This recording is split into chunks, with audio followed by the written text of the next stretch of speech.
તારીખ 28/12/1993 શ્રી સમયસાર ગાથા 8 ઉપર પૂજ્યભાઈ શ્રી શશીભાઈનું દેવલાલીમાં પ્રવચન. સળંગ પ્રવચન નંબર 6. મૂળ કેસેટમાં ડિસ્ટર્બન્સ છે.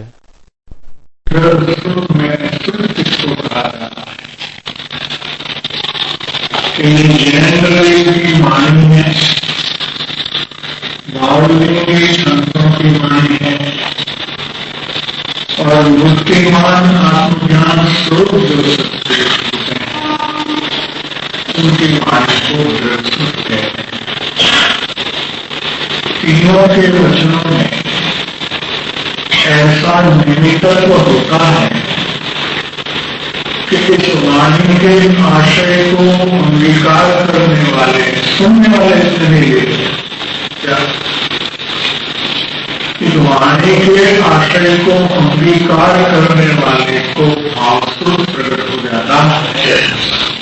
भावस्वरूप कहो या आत्मज्ञान कहो, दोनों एक बात है. किस प्रकार का जीव अंगीकार जी किस प्रकार का जीव अंगीकार कर सकते हैं? जो इस आशय के लिए प्रयास करता हूँ, आत्मकल्याण के लिए प्रयास करता हूँ और समय साल के आखिरी गाथना वाले से कहा आत्मकल्याण मेरा आत्मकल्याण ये विषय सामने आते ही आने से पहले जिसने टक्कर की लड़ाई है क्या क्या लिखा है उतना इसकी तैयारी है. जैसे चातक पक्षी बारिश का बरसात का पहला ही बिंदु नीचे नहीं जाने देता, अपने मुख में वो झेल लेता है. वैसे ही श्री गुरु की वाणी, भगवान की वाणी, वाणी जो है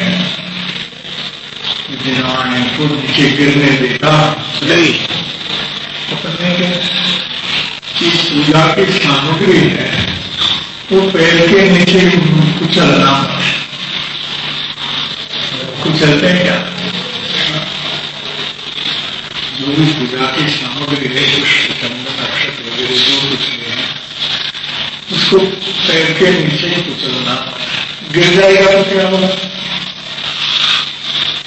वाणी तो खिलती है लेकिन जो जेल से नहीं है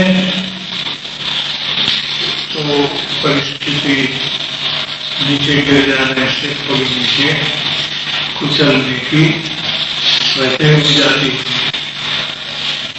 क्या ऐसा अपराध करने लायक है क्या? हम इस बात को किसी कीमत पे स्वीकार करने योग्य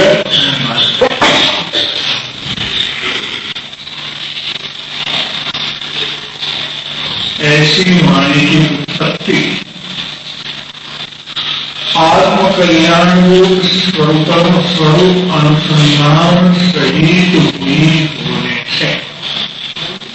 इसका बैकग्राउंड क्या है? इस वाणी का बैकग्राउंड क्या है? मलिन विकल्प नहीं है, मलिन राग नहीं है. इस वाणी जिस भूमिका में से उत्पन्न हुई है वो भूमिका पवित्र आत्मा है और उस आत्मा के अनुसंधान करने वाले पवित्र परिणाम है. ऐसे इस आधार से, इस निमित्त से, इस कारण से जिस वाणी की उत्पत्ति हुई है, ऐसी वाणी जिसकी काल लहठी पक गई है, क्या वो भटकने वाला नहीं है. ऐसे जीवों के आत्मकल्याण में, भाव प्रकट होने में, आत्मज्ञान की प्राप्ति होने में निमित्त बन जाती है. निमित्त अपने स्थान में है, उपादान अपने स्थान में है। कोई कुदरत की घटना ऐसी बनती है, कुदरत से युगानुयुग होता है, दीपक भी है, उसका आत्मकल्याण हो जाता है, तो उसका अनंत भाव के परिभ्रमण का निवेड़ा हो जाता है।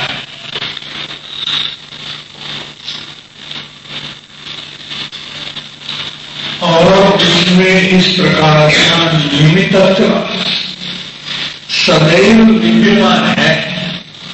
इस वाणी में इस प्रकार का निमित्तत्व सदैव विद्यमान है, इसलिए उसकी पूज्यता है, उसको विदित है, सुप्रसिद्ध है और सर्वमान्य है। तो उसकी पूजा करते हैं। जिन वाणी की भी पूजा जैसे सर्वज्ञ देव की पूजा करते हैं, ऐसे जिन वाणी की पूजा करते हैं। समय सार के दूसरे कलश में भगवान अमृतचंद्र आचार्य देव ने जब इस वाणी की महिमा गाई, इसको पूजनीय बताई, राजमल जी ने टीका लिखी, उसमें खुद ने प्रश्न उठाया कि वाणी तो अचेतन है, क्या आचार्य महाराज जब इसकी पूज्यता को प्रतिपादन करते हैं तो टीका करने वाला इस भाव को खोलना चाहता है। आचार्य महाराज के भाव को खोलना चाहता है, कोई प्रश्न उठाते हैं कि वाणी तो अचेतन है, अचेतन कैसे पूज्य हो सकता है जी? तो कोई वाणी सर्वज्ञ की हो तो सर्वज्ञ अनुसारिणी तो है ही, लेकिन सर्वस्व की हो तो ये सर्वज्ञ स्वभाव को स्पर्शित करते हुए निकलती वाणी सर्वज्ञ अनुसारिणी है, इसलिए पूजनीय है। क्या लिखा है? इसलिए वो वाणी पूजनीय है, इसलिए जिनवाणी की पूज्यता सर्वलीन है, सुप्रसिद्ध है और सर्वमान्य है। इस तरह दृढ़ स्वरूप रूप जिनवाणी के प्रति पूज्य बुद्धि पूर्वक बहुमान के परिणाम होना, ऐसा इसका निमित्तत्व का ज्ञान समझ होकर के पूज्य भाव होना, बहुमान होना, उसी को यहाँ श्रुत भक्ति कहते हैं आई है, उसी को श्रुत भक्ति कहते हैं।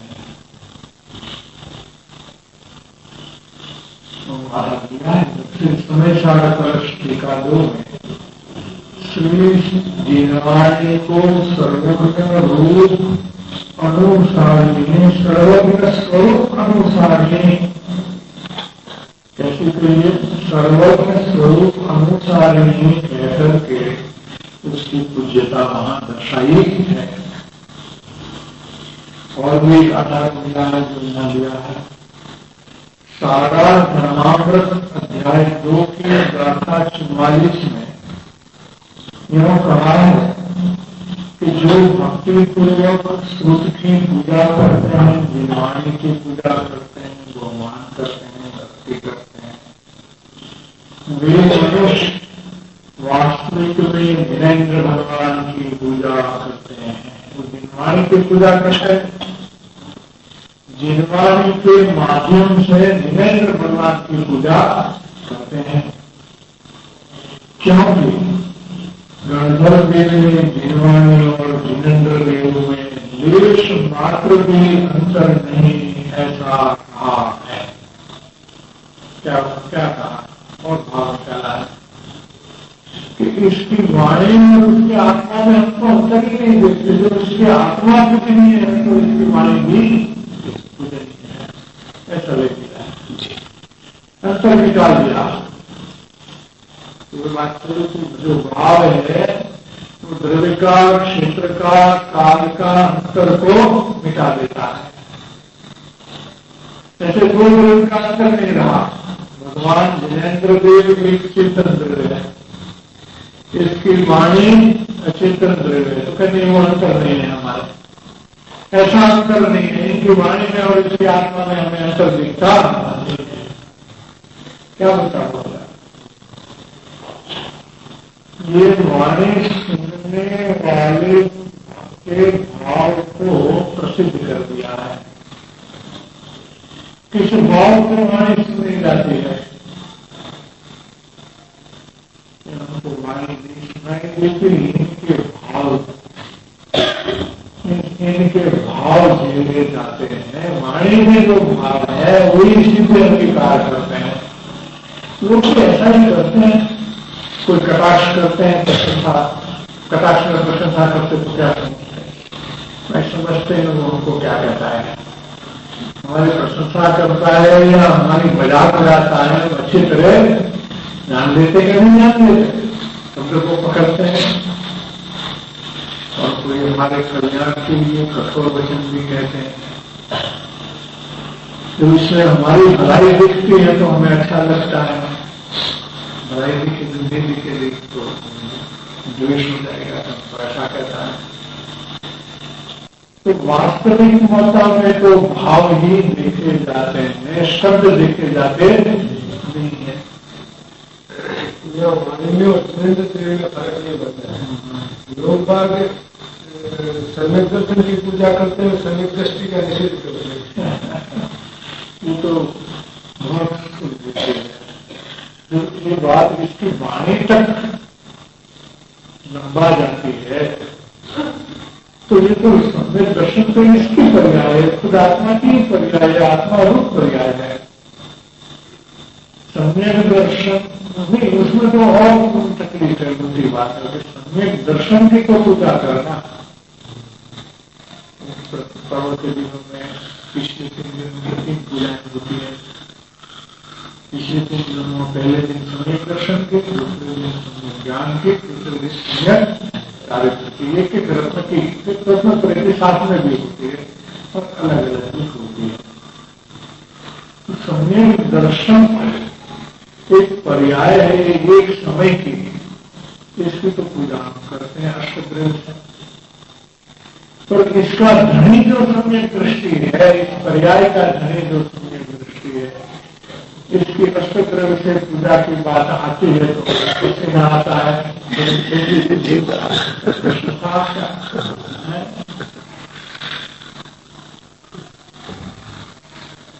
ये कैसी स्थूल बुद्धि है, कितनी स्थूल बुद्धि है। यहाँ तो कहते हैं कि इसकी वाणी पूरी नहीं है, उसकी पर्याय तो फिर इसकी बात नहीं, एक दृष्टि से इसकी पर्याय नहीं है, तो वो तो पूरा रहता है।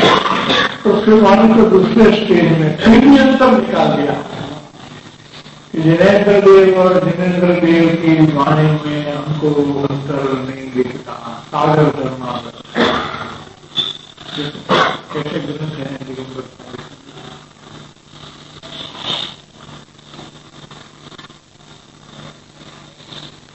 ये तो चरणान योग करते थोड़े, ये फिर तो शायद चरणान योग कर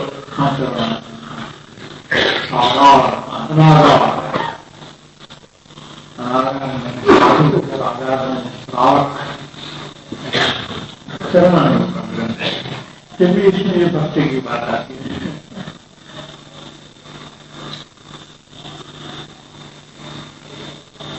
मोक्ष मार्गी परमात्मा सर्वस्व अवस्था में होने पर भी उनकी वाणी निज अंतर सर्वज्ञ स्वभाव से स्पर्शित करते हुए सहज भाव से व्यक्त होती रहती है, प्रकट होती रहती है। इसलिए इस वाणी को सर्वज्ञ स्वरूप अनुसारिणी कहने में ये साथ है। तीनों काल के सभी ज्ञानियों की वाणी पूर्वार्थ पर अविरोधी आत्मार्थ उपदेशक कैसे मानी होती है? कभी ज्ञानी की वाणी। गुरुवार पर अविरोधी आत्मार्थ उपदेशक और अपूर्व अर्थ का निरूपण करने वाली होती है। क्या कहते हैं? ज्ञानी की वाणी में कौन सी विशेषता है? ये बात गोपाल देव ने अपने 679 पत्र में 679 इस पत्र में वो बात बहुत सुंदर करता है। वहां तो उन्होंने डिस्टिंग्विश किया है कि अज्ञानी माँ की वाणी और ज्ञानी माँ की वाणी में कौन सा अंतर है, किस प्रकार का अंतर है, कैसे वो समझ सकते हैं, कौन समझ सकते हैं और किस मुद्दे से, किस लक्षण से समझ सकते हैं, इसकी बहुत सुंदर चर्चा 679 पत्र में की है। इसमें ये बात चली है कि ज्ञानी की वाणी गुरुवार पर विरोध वाली होती है। कहीं भी अपनी बात को विरोध, अपनी कही हुई बात का विरोध खुद ही करें, ऐसा कभी ज्ञानी की वाणी में नहीं होता। लेकिन दिखता तो है कि भैया अपने आत्मप्रयोग में भी परस्पर विरोधी धर्म है। क्या? हमारा त्रिकाली स्वभाव अनादि अनंत नित्य है और एक समय की पर्याय अनित्य है। तो आत्मा नित्य भी है, आत्मा नित्य भी है। तो क्या नित्य की बात को काट करके अनित्य कहा, विरोध करके कहा क्या? तो विरुद्ध धर्मत्व ऐसी शक्ति है आत्मा, विरुद्ध धर्म को धारण करने की शक्ति है आत्मा। विरुद्ध धर्मत्व शक्ति उसको कही है 47 शक्ति में। तो ऐसी भी बात है तो उसको कहने में बात ऐसी है, नित्य भी है और अनित्य भी है। लेकिन वो पूर्वार पर विरोध है, एक ही पदार्थ में ऐसा धर्म होता है और उसको कहने में आया है, वो सही है। पूर्वार पर अविरोधी में आत्मा उपदेश है, आत्मा का प्रयोजन सिद्ध होता है। अर्थ में प्रयोजन यहाँ आत्म कल्याण का परम प्रयोजन है, इसको प्राप्त कराने वाली दीवानी होती है। आत्मा उपदेशक है और अपूर्व अर्थ को निरूपण करने वाली है। अपूर्व अर्थ माने क्या? अर्थ मैंने भाव यहाँ है। देखो अर्थ शब्द तो लोगों ने दिए हैं। जो आत्मा में आत्मभाव होता है वो अनंत काल में कभी नहीं हुआ, सर्वभाव ही होता रहा है आत्मा। ये आत्मभाव की उत्पत्ति होना यही अपूर्व है। तो आत्मभाव को प्रदर्शित करती है। बात करूं जागृत चैतन्य की चेष्टा कहाँ देखने में मिलती है? कि प्रत्यक्ष सत्पुरुष में वो देखने में मिलती है, पर उसकी वाणी में इसकी झलक आती है। क्या? वो झलक अज्ञानी की वाणी में नहीं आती। शब्द वो है क्योंकि झलक नहीं है उसमें। देखो शब्द एक है, उसकी जो झलक है वो बिल्कुल सेपरेट एंटिटी है, जो अज्ञानी की वाणी में पाई जाती नहीं है। ऐसी बात कहते हैं कि अपूर्व अर्थ का निरूपण करने वाली होती। कहां से पता चला है? सुनने वाले को कैसे पता चले कि वो अपूर्व अर्थ का निरूपण करने वाली वाणी है? प्रश्न तो ये मुद्दा का प्रश्न तो वो है कि सुनने वाले को कैसा पता चले कि ये अपूर्व अर्थ का निरूपण हो रहा है? कि इधर अपूर्वता आती है तो अनुसंधान हो जाता है। तो कहते हैं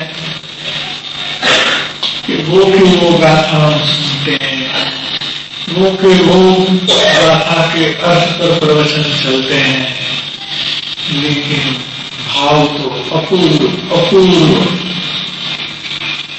आते हैं, अपूर्व भाव आते हैं और अपूर्व भाव अपने में अपूर्वता अपूर्वता होती रहती है।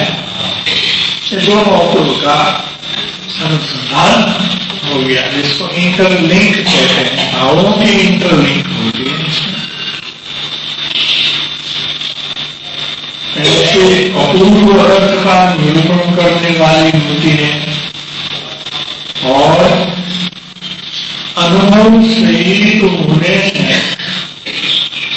उसमें एक परमार्थ का ही आशय सन्निहित होने से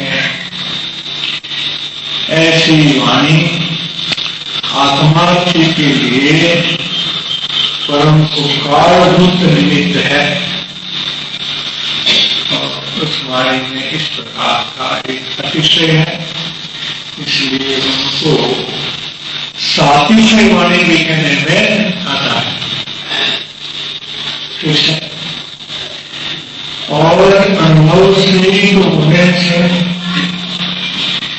उसमें एक परमार्थ का ही आशय छिपा हुआ है। छिपा हुआ इसलिए कहते हैं कि किसी को नहीं दिखता है, अगर किसी को दिखता है। जो शब्द ज्ञानी है, शब्द के अर्थ के ज्ञानी है, जानकार है, भाषा ज्ञानी है, व्याकरण के ज्ञानी है, ग्रामर, उनको ये बात दिखने में नहीं आती। लेकिन जो परमार्थ प्राप्ति के लिए लालायक है और जिसकी नजर परमार्थ पर है, परम प्रयोजन पर है, उनको ये आशय पकड़ने में आता है। इसलिए वहां वो आशय है। इस 679 पत्र में इस आशय शब्द का प्रयोग 5 दफे किया है। तो कितने दफे किया है? 5 दफे किया है। पांचों के अर्थ अलग अलग हैं? पांचों के अर्थ अलग अलग हैं? नहीं, आशय शब्द है और 5 का आशय है। शब्द भी आशय है और इनका आशय भी एक है। बार बार कहने का मतलब क्या है कि जब उनको एक ही सब्जेक्ट को विस्तृत करते हैं, एलोबरेट करते हैं, तो शब्द प्रयोग बार बार आते हैं। तो इसलिए एक ही बात को कहने के लिए आशय शब्द का प्रयोग किया है। इसको थोड़ा और स्पष्ट कर सकते हैं इस तरह से कि ज्ञानी की वाणी कितनी भी विस्तार वाली हो या संक्षेप हो, जिसमें कुछ भी हो, संक्षिप्त विस्तार का कोई खास मूल्य अमूल्य जैसी बात नहीं है। लेकिन इसमें वो आशय है, वो क्या चीज है, हमें तो उतना ही समझना है। आशय माने क्या कि वाणी का केंद्र स्थान कोई है, इसी को आशय कहते हैं। क्या है? सारे वाणी को कितने भी शब्द हो, कितनी भी वचन हो, वाक्य कितनी भी, लेकिन इस वाणी का एक केंद्र स्थान है।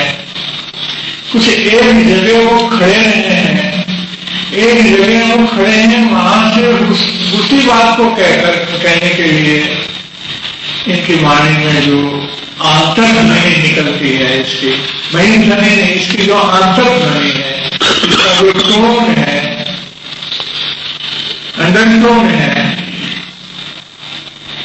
वो केंद्र स्थान जो है वो आत्मा का परम कल्याण है। तो हर जगह से सुनने वाले को इसका कोऑर्डिनेशन होता रहता है, यही होता रहता है। सुनते सुनते तो आशय को ग्रहण करता है।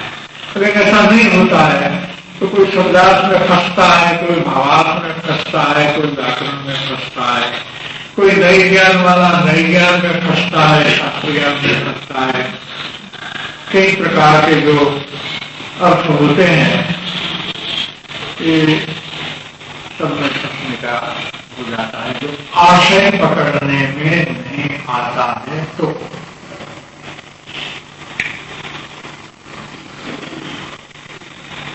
आत्मार्थी के लिए ये परम उपकार निमित्त है, अतएव ऐसी वाणी पूजनीय है और अभिवंदनीय है, वंदन करने योग्य भी है। विशेष प्रकार से अभिवंदनीय है, विशेष प्रकार से वंदन करने योग्य है। श्रुत भक्त और प्रभावना अंग धारक सभी सम्यक दृष्टि महात्माओं को ऐसी भावना शुद्ध भक्ति के कारण वर्तती ही है। क्या जो लोग सम्यक दृष्टि धर्मात्मा होते हैं जी, वो सम्यक दर्शन के 8 अंग है जी, और सम्यक दर्शन इस 8 अंग से अखंडित होता है, खंडित नहीं होता है। किसी भी सम्यक दृष्टि का सम्यक दर्शन कभी खंडित होता नहीं। आदमी जो मनुष्य है तो विकलांग हो जाता है, कभी कोई नहीं होता है या विकल हो जाता है, खंडित हो जाता है। सम्यक दर्शन कभी खंडित होता नहीं, 8 अंगों से सुशोभित है। उसमें एक प्रभावना नाम का एक अंग है। इसका 2 प्रकार है, निश्चित प्रभावना भी है, व्यवहार प्रभावना। यह शुद्ध भक्ति का प्रकरण है, इसलिए व्यवहार प्रभावना की बात लिया है। अपने स्वरूप की भावना विशेष करके सम्यक दर्शन पूर्वक जिसको प्रकट होगी वो तो निश्चय प्रभावना हुई, तब उसको आत्मभावना अवैध भाव से चलती है, जो मोक्ष का केवल ज्ञान का कारण है। कोई आत्मभावना केवल ज्ञान का कारण है। और बाह्य में जो प्रभावना है वो शुद्ध भक्ति के साथ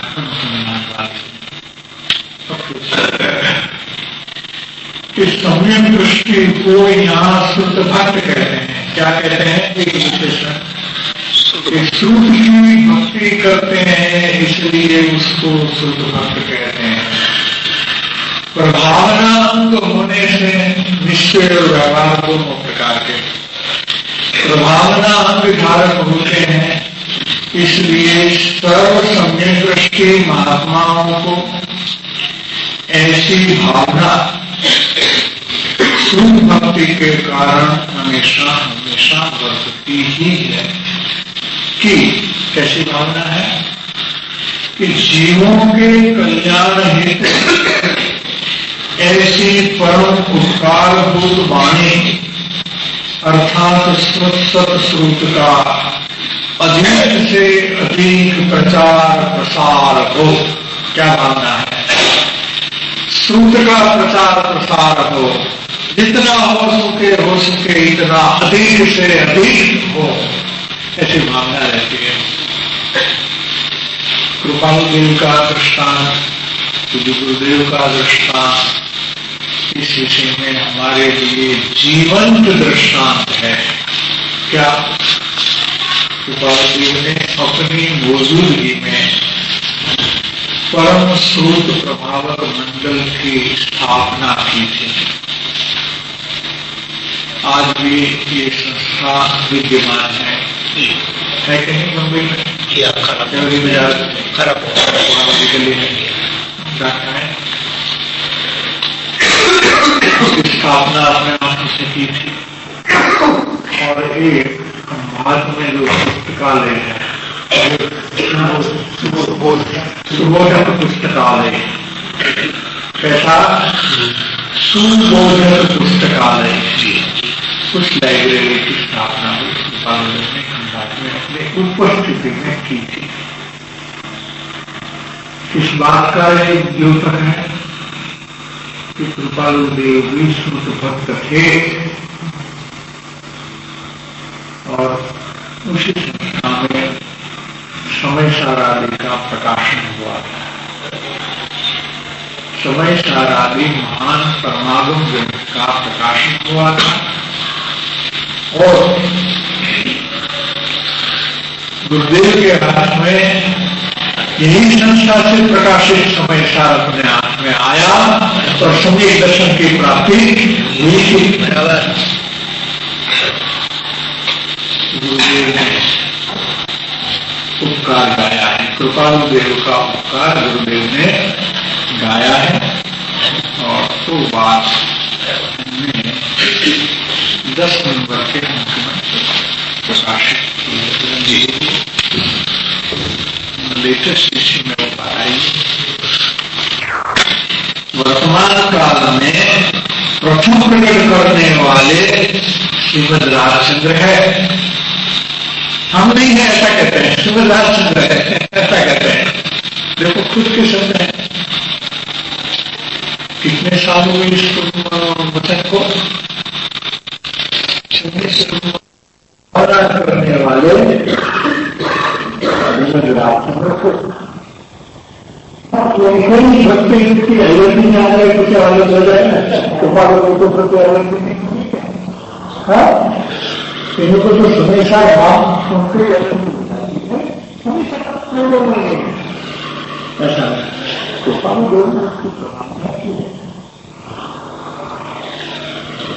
अकेले उनका अनंत उपकार है।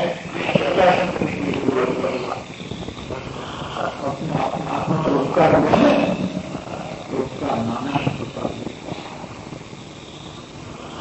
उसका लाभ अभी वर्तमान में बहुत से भाई बहन लेते हैं।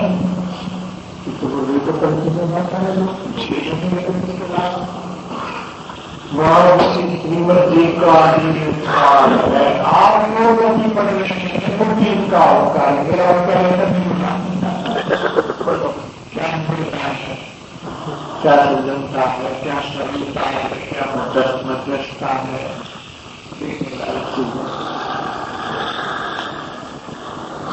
उक्त भाववादी विराट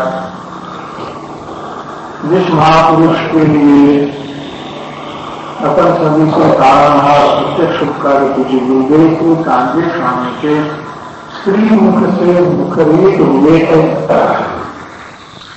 उस परम पुरुष कृपालु देव के 157वें मंगलकारिणी जन्म जयंती के पुण्य प्रसंग पर उनका प्रकाशन हुआ है। कार्तिक काल है, इसलिए इसका वितरण किया है। संत है तो हमारे जो संपादक है चिरंजीलाल जी, इनके पिताजी की पुण्य स्मृति में देवी गुजर के जो मैंने कही उनकी पुण्य स्मृति में मुमुक्षुओं को निःशुल्क भेंट देने के लिए मैंने 11,000 रुपया दिया।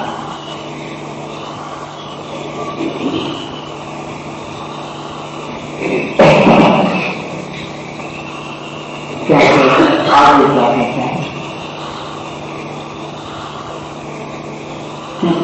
कैसे शुद्ध प्रसार की भावना होती है ज्ञानियों को कि जीवों के कल्याण के हेतु से परम उपकार भूत वाणी अर्थात सत्संग का अधिक से अधिक प्रचार प्रसार हो कि जिसके निमित्त सर्व जीव राशि संसार क्लेश से परिमुक्त हो जाए। कितने सभी हो जाए। कुछ ऐसा भी बातें रहना वो भाषा का विषय नहीं रहता। क्या पता नहीं है भाषा आती है उसको। जगत में भव्य भी होते हैं, अभव्य भी होते हैं, कुछ भव्य तो अभव्य से भी गए भी होते हैं, सब पता है। लेकिन भावना में ऐसा देखा जाता तो लायक है तो नहीं है, ऐसा ऐसा भावना कभी नहीं देखती। ये संभव है कि नहीं है? जगत के अगर सभी जीव कल्याण को प्राप्त हो जाएगा तो संसार चलेगा ही नहीं, इसलिए वो असंभव है कि भावना कभी देखी नहीं। ऐसी उत्कृष्ट भावना, सर्वोत्कृष्ट भावना तीर्थंकर द्रव्य को आती है। किसको आती है? तीर्थंकर। जिसके शासन में जगत के जीव कल्याण को प्राप्त करते हैं, ऐसे तीर्थंकर देव को ऐसी भावना सर्वोत्कृष्ट आती है। जब तुम उनको तीर्थंकर प्रकृति का मन होता है इस भावना के रखा, इस भांति ऐसी भावना यानी कि मार्ग को दृढ़ता से अनुसरण करने वाले को भी होती है। आपका प्रश्न का उत्तर आ गया।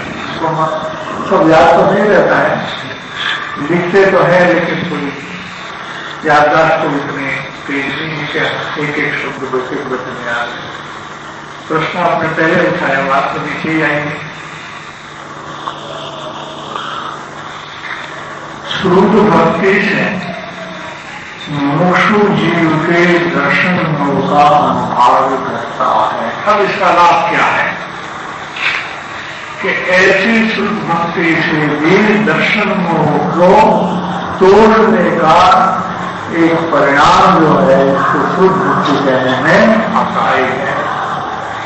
इसलिए चर्चा चली थी कि वैसे तो अंतर्भाव अंतर्मुखी परिणाम ही एकांत से उपादेय है जी, और उसी अपेक्षा से सभी प्रकार के बहिर्मुख परिणामों का निषेध करने में भी आया है, शास्त्र में देखने में भी आता है, किया जाता है।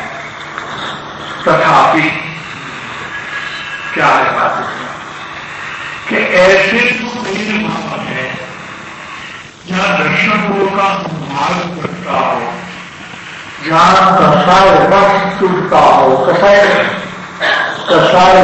टूटता हो, ऐसे प्रकार के जो परिणाम है जो दर्शन के अभाव के क्रम में आते हैं उनका अस्वीकार कहीं भी किया गया नहीं है। ऐसी बात है, उसका स्वीकार रखते हुए वो निषेध आया, ये बात अपेक्षा से समझना चाहिए। शुद्ध भक्ति से मुमुक्षु जीव के दर्शन का लाभ करता है और उससे ज्ञानादि भाव में निर्मलता विशुद्धता की प्राप्ति मुमुक्षु की भूमिका में, इस भूमिका की मर्यादा में होती है। यद्यपि बालन उपास्य को कर्ता आदि बनाकर की जाती है, क्या भक्ति में तो क्या है कि किसी न किसी निमित्त को पकड़ करके बारे में भक्ति की जाती है, परंतु अंतर्भाव के सापेक्ष होने पर ही यह भक्ति सार्थक है, अन्यथा ये भक्ति सार्थक नहीं है। क्या कहना, कम भगवान की भक्ति करते हैं या अपने गुरु की सदगुरु की भक्ति करते हैं तो वो हमारे उपास्य मिले जाते हैं, फिर भी अंतर्भाव के सापेक्ष बात है, क्योंकि भक्ति में तो वाणी भी होगी, विकल्प में होगा, लेकिन अंतर्भावों की सापेक्षता इसमें है या नहीं है? अगर वो भाव अपेक्षित नहीं है तो इस भक्ति की सार्थकता कभी नहीं होती है। ऐसी बात, ऐसे बोलने के शब्द और विकल्प है वो बेकार जाते हैं। इसलिए सच्ची भक्ति तो आत्मस्पर्शी होती है। क्या? सच्ची भक्ति तो आत्मस्पर्शी होती है। और आत्मस्पर्शी भक्ति होती है तो ऐसे योगी जीवों के हृदय को, अंतर में से हिला देती है। ऐसा नहीं प्राकृतिक समय मालूम रहता है, ऐसी चीज है भक्ति की, एक ऐसी चीज होती है जो सच्ची भक्ति होती है। भक्ति इस तरह से, भक्ति भी मोक्ष मार्ग का एक प्रधान अंग है।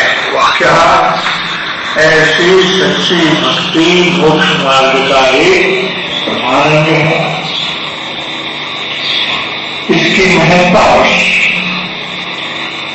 समर्थ आचार्यों ने भी भक्ति पाठ की रचना की है, पदों की रचना की है। क्या होता है? भगवान अमृतचंद्राचार्य समय सार की टीका करते करते 200 की छोटे पद की रचना की है, जिसको पद लेते हैं। कितनी संख्या है? 200 छोटे। और पद्म प्रबंध ने तो इससे भी 100 बड़ा करके रचना की है। कितने श्लोक लिखे हैं? गति में लिखते भाव विभोर हो जाते हैं तो पद्य में आ जाते हैं, लिखते लिखते पद्य में आ जाते हैं। तो इसको आगे पीछे उसकी भाषा की गोठने व्यवस्था नहीं करनी पड़ती है। जैसे बोलते बोलने में तो इस शब्द के पीछे ऐसा बोले, फिर ऐसा बोले, ऐसा आगे बोले, ऐसा नहीं करना पड़ता है। जैसे उनको भी कोई रचना के लिए उपयोग नहीं लगाना पड़ता है, इसको तो हो ही जाती है, धारा पड़ता ही है। इतनी धारा छूटती है, निकलती है, और वो भी अलग अलग छंदों में। और ऐसे शब्द होते हैं कि जो विषय के अनुरूप होते हैं। जी, भक्ति में अपनी कोई क्षति भी होती है, अपनी कोई क्षति भी होती है भक्ति में। क्षति हाँ होती है, आता है सवाई लिखा है, आता है प्रकाश में आता है। देखो क्षति किस प्रकार की हुई? मंदिर में पूरी बहन श्री भक्ति करा रहे थे, तो वैसे तो भाई लोग जो दिन आगे बैठते हैं तो मैंने पीछे बैठते हैं। तो भक्ति करा रहे थे, पीछे देखा बहनों के प्रति, तो किसी का ध्यान दिया। तो चर्चा में तो व्यक्तिगत प्रश्न उतने सरल थे कि उनको कोई भी प्रश्न कोई पूछ सकते हैं। और भक्ति में पीछे देख रहे थे तो क्या देखते, क्या विचार बहनों की भक्ति देख रहा है। आपने क्या देखा? मैंने ये देखा इस प्रकार की मेरे में तो क्षति है, कमी है, ऐसा मैंने देखा। तो क्या फर्क आएगा? अपने अवगुणों को भी बोल देते हैं, गुण को तो कहें, अवगुण को भी कहते हैं। वो हमारी उपस्थिति में बात इसमें पसंद आया। तो ऐसा भी होता है, हमें परमात्माओं की क्षति को नहीं देखना है, फिर भी हमें परमात्माओं की किसी क्षति को नहीं देखना है। वो अपनी क्षति बताते हैं, इस वक्त भी वो वंदनीय है कि नहीं? आया था कि जैसे परमात्मा की सर्व प्रकार की प्रवृत्ति वंदनीय ही है, तो क्षति बताते हैं वो भी। तो शक्ति क्या है? नहीं देखना है। शक्ति क्या है? शक्ति क्या है? बोल क्या है? तो वो बात है कि जो जिनेन्द्र भक्ति के भाव थे, इनकी जो भाव भक्ति थी, ऐसी भाव भक्ति मैं नहीं करा सकता। क्या ये तो प्रमोद आ गया।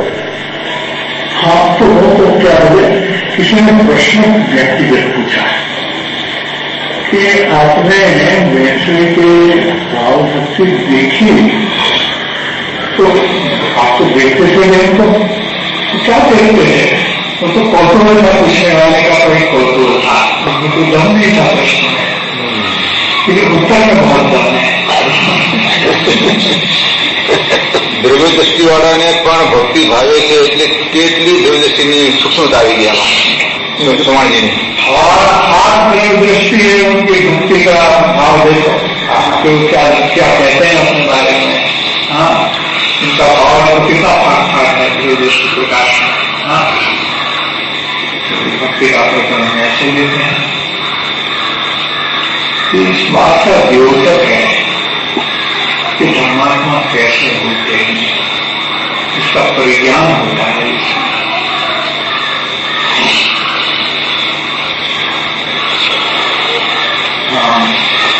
क्या कहते हैं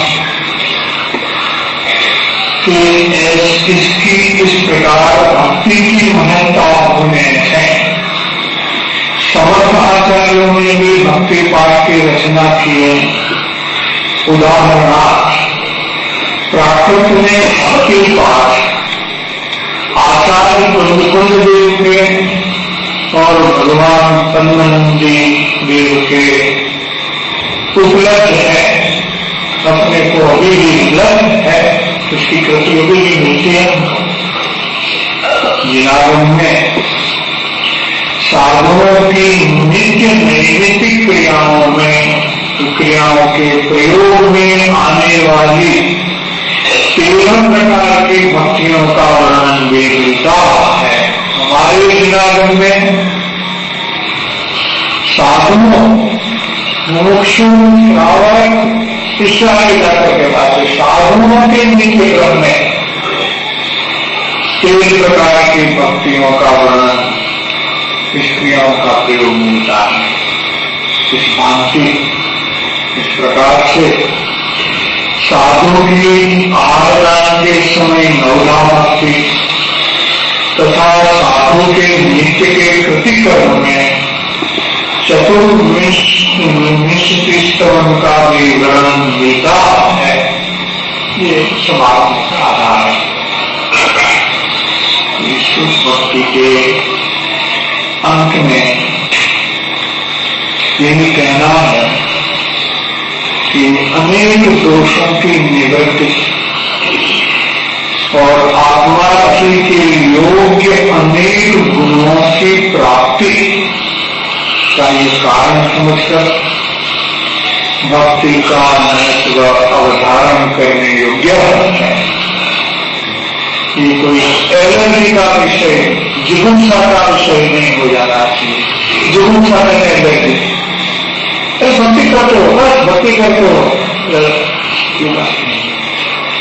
भक्ति सच्ची भक्ति, सही भक्ति कैसे होती है इसका ज्ञान करके ऐसे भाव अपने में नहीं हो तो उसकी क्षति का निवारण कर लेना चाहिए। उल्लेखनीय है कि परम कृपालु देव ने अति सुंदर और अभिनव भाव प्रयोग द्वारा फरमाया है कि मौलिकता है कृपालु देव की कि ज्ञानी गुरु की भक्ति शुद्धाकरण से प्राप्त होती है। ये पत्र शायद हमने इस बात को उल्लेखित की है। पत्रांक 825 है करीब। पूरा गूढ़ और गहन विषय है। पत्र तो बहुत छोटा एक पोस्टकार्ड है, लेकिन इसमें गंभीरता बहुत है। आइए तो कहाँ से जाकर स्मरण हुआ जब लिख दिया 885 का प्रश्न है। मनसुखलाल देव से भाई निगड़ी पर लिखा हुआ है। परम पुरुष की मुख्य भक्ति क्या बात है? परम पुरुष की मुख्य भक्ति, परम पुरुष की मुख्य भक्ति उत्तरोत्तर गुण की वृद्धि हो, ऐसे सर्वतन से प्राप्त होती है।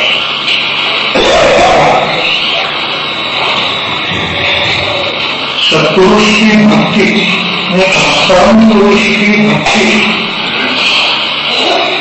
उत्तरोत्तर गुण वृद्धि हो, मनुष्य के परिगणन में उत्तरोत्तर गुण वृद्धि होती है।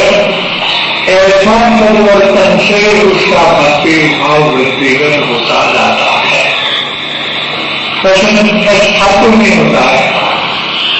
कोई कवि बनने से भक्ति हो जाती है, या कोई अच्छा गला होने से भक्ति हो जाती है, आवाज अच्छी होने से कोई भक्ति हो जाती है, या गाने की धमक अच्छी होने से भक्ति हो जाती है, संगीत का विशेषज्ञ होने से। ऐसा नहीं, गुण की वृद्धि होने से जो सद्वर्तन होता है उसमें भक्ति की वृद्धि होती है। इसलिए चरण प्रतिपत्ति में सद्वर्तन क्या कहा? चरण में आचरण, श्रद्धाचरण की उपासना, अपने आचरण में शुद्धि विशुद्धि आती है। उस रूप जो सद्वर्तन है, ऐसा सद्वर्तन होना ज्ञानी की मुख्य आज्ञा है। बराबर और ऐसी आज्ञा की उपासना करने वाला ही परम पुरुष की भक्ति करता है। क्या किया? भक्ति का निरूपण आचरण प्रदान कर दिया बलदेव मनुष्य को क्या मिलता है कि अगर हम हमारा सद्वर्तन ठीक नहीं करेंगे, हमारा वर्तन सद्वर्तन नहीं होगा, हम सत्पुरुष की भक्ति नहीं करते हैं, अभक्ति करते हैं, ऐसा हो जाता है। क्योंकि ये तो ज्ञान की मुख्य आज्ञा है, उसकी उपासना सूर्य और ज्ञान की भक्ति करते हैं, कहाँ की बात है? बिल्कुल गलत बात है, उनकी बात है। लिखते लिखते दिमाग में वो पत्र आ गया तो उसका सारांश क्या है? पत्र का सारांश क्या है? ये मौलिक बात है, कौन अभिनव प्रयोग है भक्ति का? भक्ति की बात तो सुनी होगी, लेकिन शुद्धांत और प्रतिपत्ति उस रूप से वर्तन, यही ज्ञानी की मुख्य आज्ञा, वही भक्ति है। ये बात अभिनव है, नई बात है जो चलते नहीं। आजकल समाज में जो बात नहीं चलती है, ऐसी बात न है। ये वर्ष है 32 वर्ष का पत्र है, 885 नंबर का। एक पुस्तक में क्या क्या बनाया देखो, दिखा है तो एक पुस्तक लिख दिया है कि मत्स्य भाई को, हिंदी वाले को, पुस्तक में क्या बनाया है, कितना तत्व बनाया है।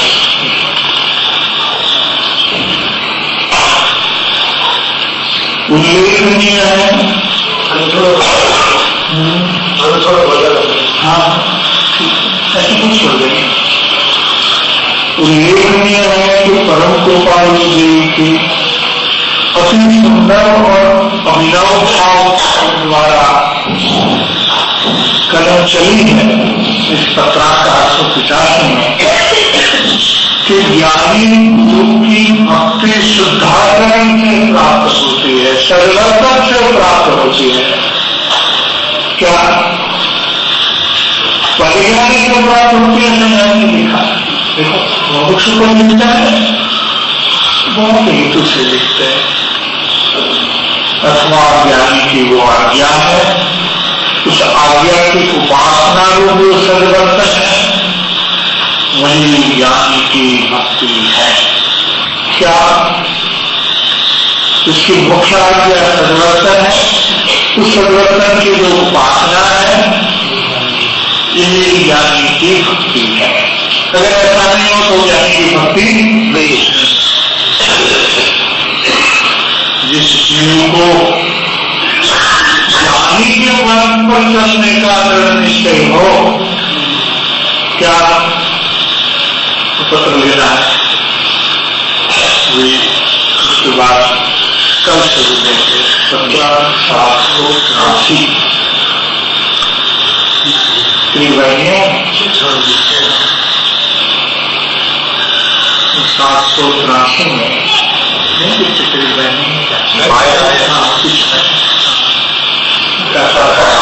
पत्र लेने का। ज्ञानी के पास तो चलना क्या बात है, वो बात है खुद इसका मूर्तिमंत कोई सत्पुरुष है तो वो स्वभाव पाए। तो देखिए बालदेव ने किया कि इनके देहांत के बाद पत्र लिख रहे हैं, इनके परिवार पर वो पत्र लिख रहे हैं।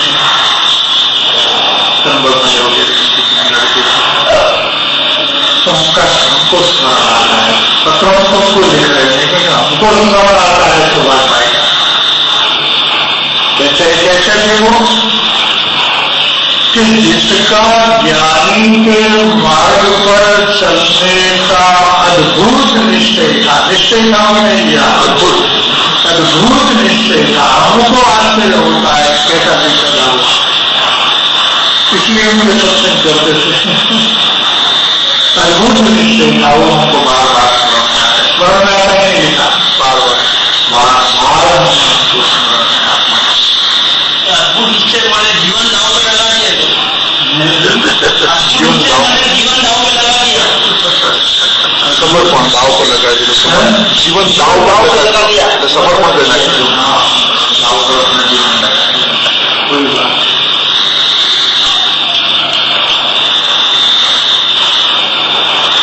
जिस जीव को ज्ञानी के मार्ग पर चलने का दृढ़ निश्चय हो, ऐसा जीव अवश्य इस संसार चक्र से छूट जा रहा है। देखो मास्टर जी, ये मास्टर क्या है, इसमें से पकड़ लेते हैं हमको ज्ञानी की आज्ञा में, आज्ञा आश्रित पड़े से प्रसन्न निरोध पड़े से हमारी कोई बात करना है। ऐसा जिसका दृढ़ निश्चय हो वह अवश्य गारंटेड संसार चक्र से छुड़ जाता है। ऐसे भक्तिमान जीव को पात्रता के अंगभूत ऐसा वैराग्य, पात्रता के अंगभूत ऐसी सरलता, नम्रता, समाधि गुण सहज मात्र में उद्भव होते हैं, लाना नहीं पड़ता। ऐसे गुण संपन्न हो जाते हैं। एक चाबी हाथ में आ गई, सभी दुर्गुणों का ताला खुल जाता है। सरलता आ जाती है, मध्यस्थता आ जाती है, नम्रता आ जाती है, समाधि सभी जो मुमुक्ष की भूमिका के योग्य गुण है सभी उनको प्राप्त हो जाते हैं, ऐसे पात्र हो जाते हैं सहज मात्र। जिससे क्रोधादि चारों ही प्रकृतियां स्वयं उपशांत होता है। तो कभी किसी को किस प्रकृति का जोर होता है, कभी किसी को किस प्रकृति का जोर होता है, तो माया लोग में तो चौकड़ी चार प्रकृति को, चार में से उसको चौकड़ी कहते हैं। इनके लिए चार भेद है, संसार इंद्रिय प्रत्याख्यान वाली प्रत्याख्यान। तो पहली जो अनंता मंदिर है उस पर भाव पड़ता है, उस पर प्रहार होता है और उसकी शक्ति मोक्ष की भूमिका में ही टूटने लगती है। इसकी शक्ति टूटती है, इसका रस टूटता है, रस और शक्ति एक आते हैं। उसको यहाँ उपशांत होती है ऐसा कहते हैं। बंद होता है ऐसा नहीं कहते, क्योंकि चारित्र मुक्ति प्रकृति है ना, इसलिए कषाय की बंधता का यहाँ विषय यही है, उपशांतता का विषय है। कषाय में उपशांतता मोक्षविलास अंतर विज्ञान बंधन उपशान में एग्जैक्ट नुकसान और कषाय बंधता उसका रस टूटता है, उसकी शक्ति गल जाती है। ऐसे जीव को क्रोधादि चारों प्रकृति का स्वयं शांत होती है।